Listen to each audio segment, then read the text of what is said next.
Hi everybody, my name is Diane Ponzio. I'm here representing the Martin guitar at Gear for Music in the heart of Yorkshire. And I'm really happy to be here to explain to you some things about the Martin guitar. Maybe some of you already know that the Martin guitar has this rich superlative tone and that old Martin guitars are worth hundreds of thousands of pounds.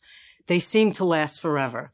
That's because of the way they're built, the materials we use, the craftspeople still lovingly make them by hand.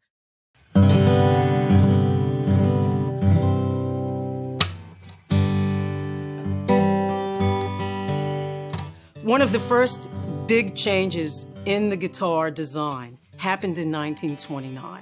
In 1929, because the guitar was very small, you might have heard the expression parlor guitar. Parlor guitars were played primarily by women in little rooms called parlors, hence parlor guitars, gut string, big fat necks like a cricket bat. I understand cricket, you guys. 12 frets, very delicate. And there was no reason for them to be loud because women were hanging out, sipping tea and playing the guitar.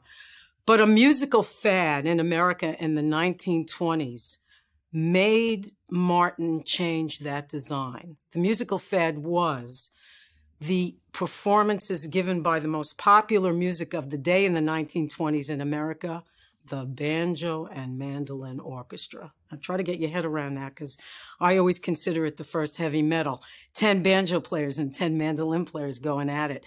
And there was one very famous banjo player who wanted to play guitar with the banjo and mandolin orchestra, but was very frustrated by those little parlor guitars.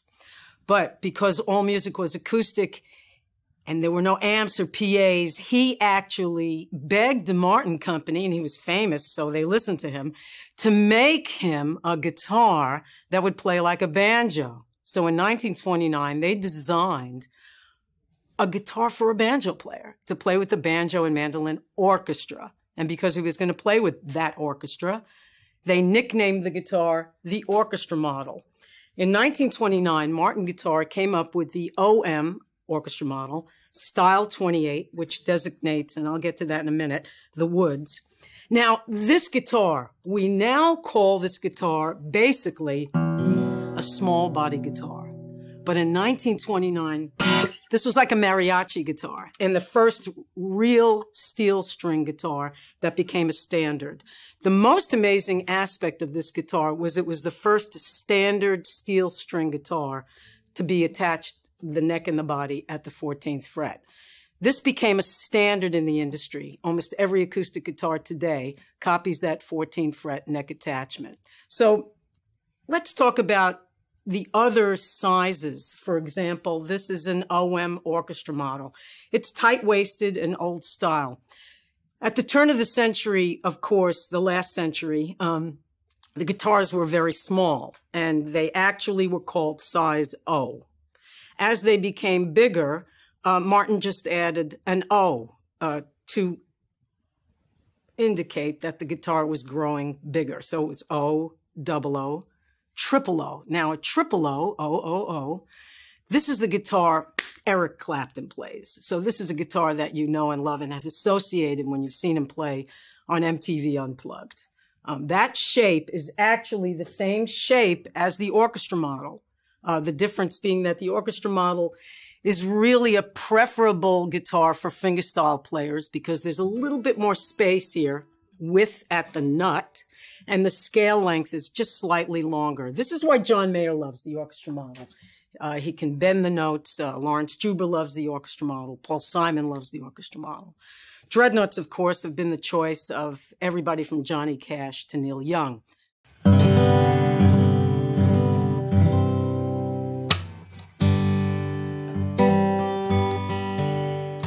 We have some very special guitars I want to show you just to give you an idea of some of the things that we're capable of these days.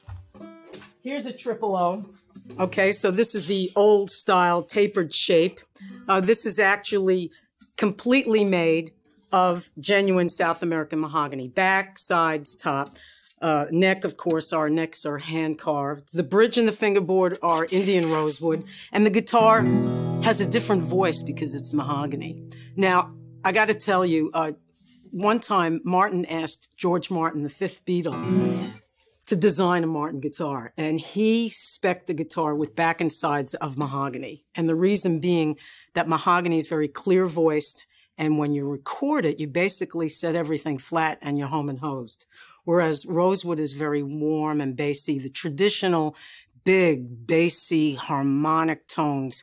And that's a little more arduous to record, but delicious in tone. I implore you, you gotta come in here and try some of these guitars. They have a fantastic selection here and very knowledgeable people to help you hear the differences, feel the differences. We've got guitars with a lot of different neck shapes, a lot of different feels. So whether you're a big person, a little person, or a big person who wants a little guitar, or a little person who wants a big one, we got you covered. Thanks a lot. See you soon.